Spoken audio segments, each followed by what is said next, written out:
Welcome to Front Office Pros. We are here at week 13 to give you our starts and sits for the week. Joe, why don't you start us off at the quarterback position? What's your smash play? Hey, I'm smashing Tua this week. He gets to play the worst secondary in the NFL right now, and that is the Commanders. Ever since they made the trade, they traded away Sweat, Chase Young. This defense has just been an absolute sieve. And just a couple weeks ago, Commanders made Tommy DeVito look like really, really good. I mean, he had over 200 yards passing and a few touchdowns as well. And if DeVito can do that, I can only imagine what this high-flying Miami Dolphins offense is going to do. And since week 7, Commanders have allowed 16 touchdowns, and Tua, I think, has a great chance to be the quarterback one on the week. Yeah, so my sleeper play at quarterback this week is going to be Russell Wilson. I think this might be the first time we brought his name up, Joe, this year. Over the past 4 weeks, the Houston Texans have allowed the opposing quarterback to be a QB1 on the week. And this season, Russell Wilson, he hasn't put up great stats, but he has been a QB1 4 times this season. I believe Russ has a solid floor and a potential high ceiling based on the matchup. I'm going to play him instead of Trevor Lawrence versus Cincinnati, Jared Goff at New Orleans, and Kyler Murray at Pittsburgh. Yeah, I like it. I think this is the first time. It's been a tough roller coaster ride of the season for the Broncos, but finally on the right side of things. So, Joe, who do you got as your stinker for quarterback this week? Yeah, I'm going to stay in that game, Steve. I'm going to go with C.J. Stroud. It's been a great year for C.J. Stroud. He's been really good, been pretty consistent as well. But the Broncos have just been stingy against the quarterbacks and wide receivers since week 7. They've kept passers in check with the 5th lowest passing yards per attempt and also the 2nd fewest passing touchdowns in that span. We know Tank Dell's nursing a calf. It's not looking good for Dalton Schultz to play as well. He's missed back-to-back practices with a hamstring and also, left early in that game last week and did not return. So, with a possibly, couple weapons dinged up there in the matchup, I'd rather go with guys like Purdy against the Eagles or Trevor Lawrence against the Bengals. So heading over to the running back position, my smash play of the week is running back Rachaad White. I went against the Panthers a few weeks ago and said that Tony Pollard was a stinker, and he wasn't. And, I got to own up to it. I was wrong. And that just goes to show that the Panthers' run defense is that bad. They just are susceptible to the run. Rachaad White, I think this is a cupcake matchup for him. He gets a lot of volume as it is. He's involved in the rushing and the receiving game. Look for White, I think, to dominate this divisional game. I like him ahead of the likes of Austin Eckler at New Orleans. Just doesn't look right. Bijan Robinson at the Jets. Very difficult matchup. And then Derrick Henry versus the Colts. Wow, even Derrick Henry against the Colts, interesting. But I do like Rachaad White as your smash play this week. Thank you, Joe. I appreciate that. Who is your sleeper play for the week at running back? Yeah, I'm gonna go with Jeff Wilson. He had 11 carries last week for 56 yards. Also had 3 targets, which he caught all 3 for 17 yards. That was with Achane out. Looks like Achane's going to be out again, but there's also a chance that Mostert also misses. And if that's the case, I mean, Wilson will be the bell cow running back for this offense. With a great matchup against this Commanders defense. But even if it's just Achane out and Mostert even plays, I think Wilson's still a decent flex play, especially with the amount of teams on bye this week and the amount of limited plays you might have on your team at the running back position. And I like Jeff Wilson better than Hubbard or Sanders against Tampa Bay, A.J. Dillon going up against Kansas City, and even Kareem Hunt, who's at the Rams. So going over to my stinker play at running back, this might be a hot one, but we're going to go with Travis Etienne. Since coming off the bye week, Etienne has been the RB38, RB25, and RB20. Dearness Johnson is getting more work in that rushing game and the receiving game, believe it or not. And in addition, Etienne did not practice Thursday due to rib cartilage injury.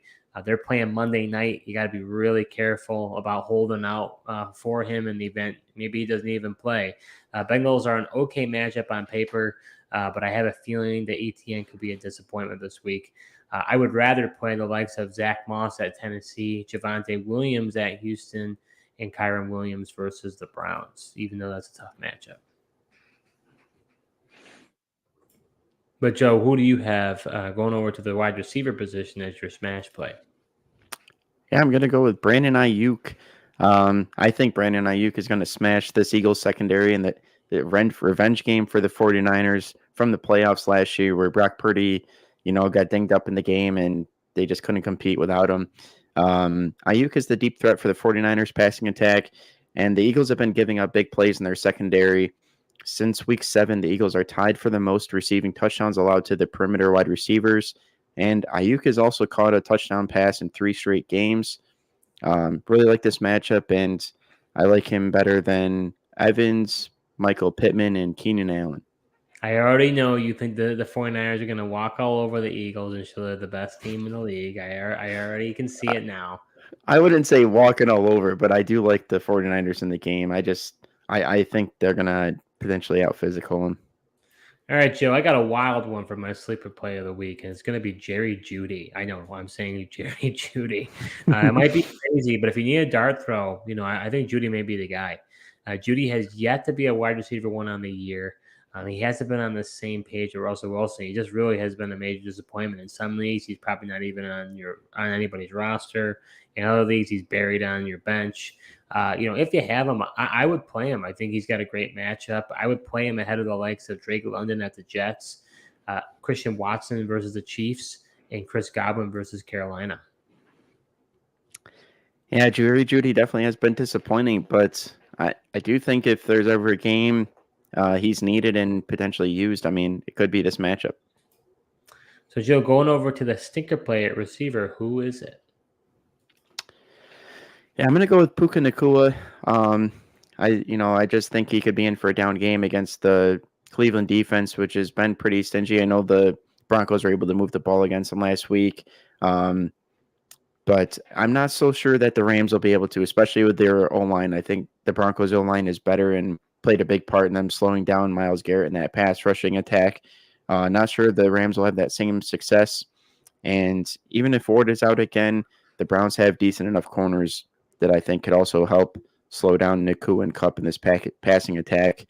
And, I like the likes of Adam Thielen, DeAndre Hopkins, and McLaurin better than Nacua.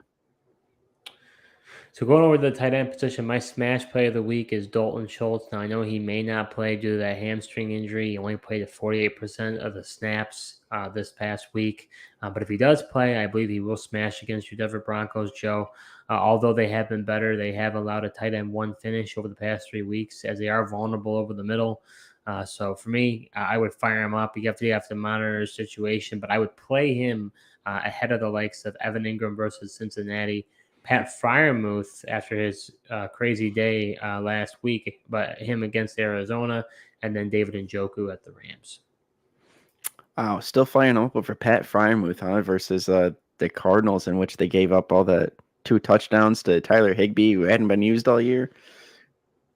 Yeah, well, what can I say? We do have a comment from Caleb. Caleb says, keep up the content, boys. Been following the growth from afar and excited to see continued YouTube growth. Thank you so much, Caleb. Wow, we thank you. greatly appreciate that. I know you also have your own show, and you do quite well as well. So appreciate that, and thank you so much for showing your support. We really do. Really means a lot. Joe, going over to your sleeper play for tight end week this week, who is it? Yeah, I'm going to go with Juwan Johnson. He's coming off a game in which he had 7 targets. Turned out to be 4 for 45. That's pretty much the tight end landscape these days. But he's got a good matchup against the Lions this week. He also had 5 red zone targets over his last 4 games. Olave is in concussion protocol. He is trending up to being able to play, but it's, still got to clear the concussion protocol. Shaheed is going to be out. Michael Thomas is out for the season on IR. So I think Juwan Johnson's, due for a larger role in this offense, and feel like he's really been the forgotten man. There was hype in before the season, then he kind of got injured, but I think he's going to come back and finish the season strong here. And I like him better than your guy, Dalton Schultz, Steve. Wow, that's shocking. Taysom Hill and even Logan Thomas. Boy, I don't know about that, Joe. Might want to revisit that one, but going over to the stinker play for me this week, it's going to be tight end Kyle Pitts. He's been a major disappointment all year. And yet again, he's currently the tight end 18 on the year. He has only had 2 tight end 1 finishes. I mean, for a tight end landscape that is so barren, you could think that the talent that Kyle Pitts has, that he'd be able to strung up more tight end 1 finishes than 2. I mean, that's just horrendous. I think the Jets are going to smother the Falcons. And right now, Pitts isn't even the best tight end on his team. It's Jonnu Smith. He's going to score more fantasy points than Kyle Pitts. So if you have him still, I think he's just got such a name. You probably most leagues have him. I think all leagues I haven't seen anyone drop him. But I would play the likes of Hunter Henry versus the Chargers revenge game. I kind of like him as a sneaky play this week. Tyler Conklin versus the Falcons, and Taysom Hill versus Detroit. Interesting with your Hunter Henry call. I mean, he's been an absolute disappointment since week 2. Those first 2 weeks, he got touchdowns, and then he's just been absolutely irrelevant. But do you have faith in Bailey Zappi to get it done? I mean, I'm putting it out there, aren't I? I guess so. Brock Purdy and Brandon Ayuk in this matchup against the Eagles. I think the 2 of them are going to get it done against that weak Eagles secondary. Yeah. Purdy. You know, he's going to do so great. I don't think so, Joe. My stack of the week is going to be Russell Wilson and Cortland Sutton. I would have set him as my sleeper instead of Jerry Jeudy, but I felt like that was, cheat code. You know, I can't do that. I mean, that's an easy one. So that's low hanging fruit. So I had to go with Jeudy, but I like Sutton a lot. Him and Russ have just had a connection all year. It's a great matchup. I expect both to do very well. Yeah, I like that stack. And of course, you know, if you're playing DFS or want an actual, real stack, Tua and Tyreek Hill, but that's just too obvious for our call out here. Oh yeah, absolutely. Well, yeah, of course. I mean, they're gonna absolutely dominate. But yeah, I mean, if you want to go a little bit lower, I think those 2 guys are a good way to go for your Denver Broncos. That does it for our start sits for week 13. We go through a stinker, we go through a sleeper, and we go through a smash play. We'll be back next week to go over week 14. Before we sign off, we are going to be talking about the Thursday night game. It's going to be happening here in a few minutes. And if you have any questions too, this is the time to ask. You know, whoever's listening and watching, go ahead and put your comments below. Or happy to help you with your start sit questions. This is what we're here for. Joe, what are you thinking about this Thursday night matchup? Yeah, I just think it's going to be another one of those games where the Cowboys dominate, and not expecting too much from the Seahawks side. Well, I think Geno Smith, he was definitely a topic of discussion. I know you and I had over the offseason. Was he going to continue the success that he had last year? I mean, he had a phenomenal year last year. I was wrong about it. I actually thought that he would sustain what he did, especially now with having Jackson Smith and Jigba added into the offense and Zach Charbonnet. He had all these weapons. I felt like he would sustain it. He really hasn't. It's been quite a disappointment. And as a result, the whole receiver room, the whole offense really has been disappointing, especially from a fantasy perspective. So you're probably right. Dallas is a solid defense, probably going to swarm them unless Dak has a, Jekyll and Hyde game. And, I hope he does though, because I'm playing both my leagues. I'm playing against Dak. I need Dak to do bad. So Dak, make sure you do bad this week. Yeah, just as much as, we've seen those Dak games, he just hasn't been doing it. And I mean, you almost can guarantee this guy 3 touchdowns lately. And, I talked about this, in the stretch that he was going to have and possibly be your league winner for you at the quarterback position. And just because of how juicy the matchups are.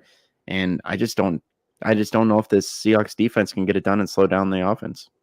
Well, I think it's one of those things that, a lot of people got it wrong, including myself. I was fading Dak. And I think I'm in the mix. I was fading Dak as well. I mean, but it just who wasn't though? Who wasn't? Matchups were so good. Yeah. Who wasn't? I mean, at the beginning of the season, during training camp, there were this story about him getting intercepted left and right in training camp. Just didn't look good.